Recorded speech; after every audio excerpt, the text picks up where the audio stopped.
দেখছেন বাংলা বার্তা, সত্য খবর এখন আপনার নাগালে। আমাদের চ্যানেলটি সাবস্ক্রাইব করুন, দেখতে থাকুন, সঙ্গে থাকুন।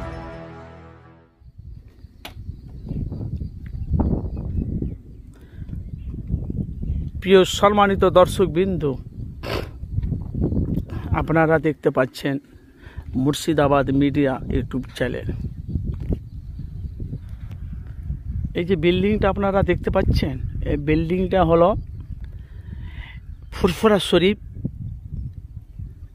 এটা ফুরফুরা শরীফ যে আব্বাস সিদ্দিকী যে নলেজ সিটি তৈরি করেছে না, সেই নলেজ সিটির মাঠে এই যে একটা নতুন বিল্ডিং তৈরি হচ্ছে, আপনারা দেখতে পাচ্ছেন। এই দেখেন, এটা হলো স্বপ্নের নলেজ সিটি। এখানে 100 বিঘার জায়গা কিনেছে আব্বাস সিদ্দিকী, সেইখানে মানুষের সহযোগিতায় দানে, অথচ এদিক ওদিক দিয়ে নওশাদ সিদ্দিকী, আব্বাস সিদ্দিকী, তারা দু ভাই মিলে এই নলেজ সিটিটা তৈরি করছে। এই দেখেন, সেই চিত্র কিন্তু আপনাদের কাছে আমি তুলে ধরেছি। এই দেখেন,